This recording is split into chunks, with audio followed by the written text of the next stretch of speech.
2021년 5월 둘째 주 오늘은 지난 한 주간 호주에서 가장 이슈가 됐던 뉴스를 소개해드리도록 하겠습니다.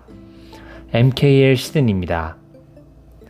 한 주간 이슈가 된 소식은 뉴사우스웨일스주 지역 감염자 발생 및 제한 조치 실시 소식과 인도에서 오는 모든 이들에 대한 입국 금지 조치에 따른 논란이 커지고 있는 소식, 그리고 관광 및 요식 업계에 종사하는 유학생들에 대한 근무 시간 제한 조건 폐지 관련 소식입니다.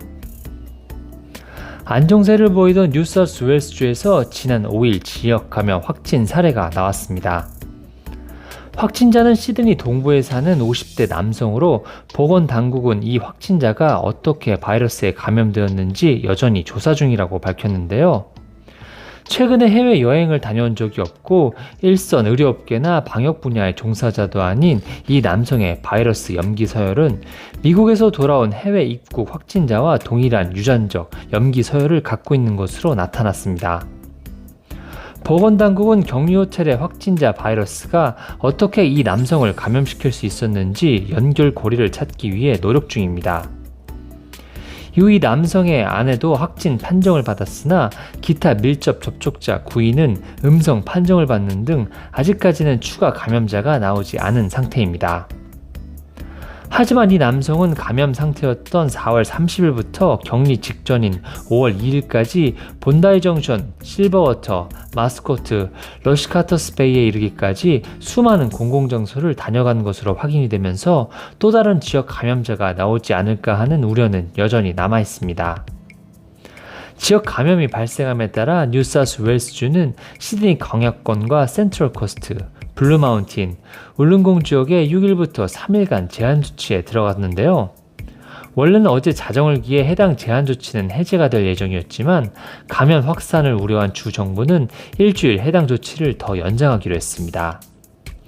대신 소매업과 같이 사람을 대하는 쇼핑 환경에서 손님들의 마스크 착용 의무가 사라지는데요. 직원들은 여전히 반드시 마스크를 착용해야 합니다. 이번 제한 조치로 가정 내 모임은 20명으로 제한이 되고 극장이나 노인 요양시설 등 실내 장소와 대중교통 이용 시에는 마스크 착용이 의무이며 실내에서 노래와 춤을 추는 것은 대부분 금지가 됩니다. 또한 펍 같은 곳에서 손님들은 선체로 술을 마실 수 없습니다. 한편 어제는 마더스데이로 가정 모임이 많은 날이었는데요. 주 정부는 계획대로 행사를 즐기되 마스크 착용 및 다른 규제를 준수해 줄 것을 촉구했었는데 마찬가지로 지역 감염 확산 위험은 계속 남아있는 상황입니다. 또한 주류 및 도박협회는 업계 관계자들이 코로나 규제를 준수하며 운영할 것을 당부했었는데요. 모든 고객의 체크인을 기록하는 등 코로나 제한 규정을 위반한 사업장의 경우 최대 $5,000의 벌금이 부과될 수 있고 강제 휴업 조치가 내려질 수 있다고 경고했습니다. 한편 이번 시드니 지역 감염 사례로 인해 호주, 뉴질랜드 간 쌍방향 자유여행 트래블 버블이 지난 목요일 기점으로 48시간 잠정 중단됐었습니다. 뉴질랜드는 뉴사우스웨일스 내 상황 여부에 따라 쌍방향 자유여행 잠정 중단 조치가 연장될 수 있다고 말해 이번 사태가 장기화되지 않을까 하는 우려가 있었는데요. 하지만 두 건의 지역 감염이 더 크게 번지지 않자 오늘부터 다시 양방향으로 자유여행이 재개가 됐습니다. 인도 코로나 상황이 통제 불능 상태에 이르자 호주 정부는 5월 15일까지 인도에서 출발하던 모든 항공편의 입국 금지를 발표했었습니다. 하지만 여전히 인도의 상황은 전혀 나아지지 않았고 점점 악화되는 상황인데요. 지난주 전 세계 코로나 확진자 중 50%, 사망자 중 25%가 인도에서 나왔습니다. 그럼에도 불구하고 정부는 당초 예정됐던 5월 15일까지만 인도발 항공편을 금지해 그 이후에는 항공기 운항이 재개될 예정입니다. 정부는 15일부터 특별 운항기를 통해 호주 교민들을 귀국시킬 예정인데요. 900여 명의 취약 계층이 탑승 우선순위가 될 것이라고 밝혀진 가운데 탑승자들은 전원 탑승 전에 코로나 진단 검사 결과를 제출해야 합니다.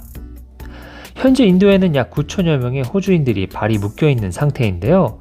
인도를 고위험 국가로 분리하며 입국까지 제한하는 것에 대한 호주 인도 교민사의 불만이 커짐에 따라 입국 금지 조치는 연장하지 않을 것으로 보여집니다.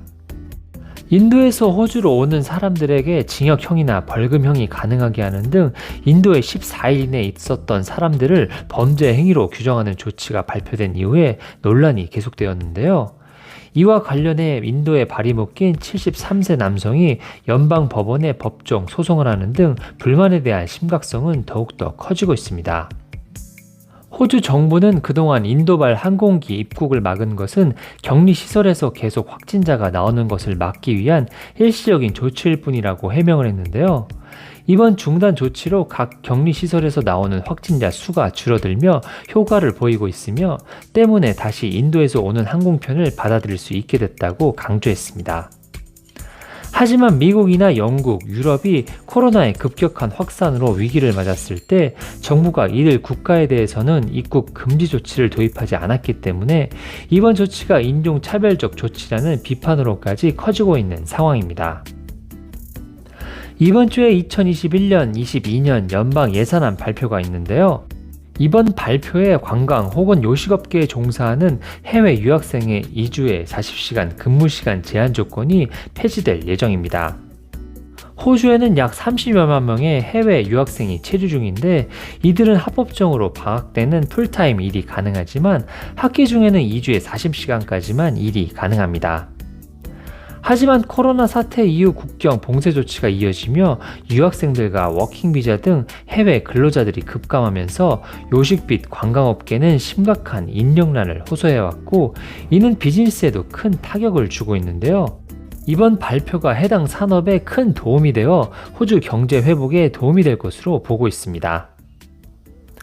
중국과 호주의 관계가 점점 더 악화되고 있습니다. 중국 국가발전개혁위원회는 성명을 통해 중국, 호주 전략경제 대화를 무기한 중단하겠다고 밝힌 것인데요. 호주 정부는 이에 대해 외교적 관계가 손상될 수도 있는 사안이라며 우려를 표명했습니다.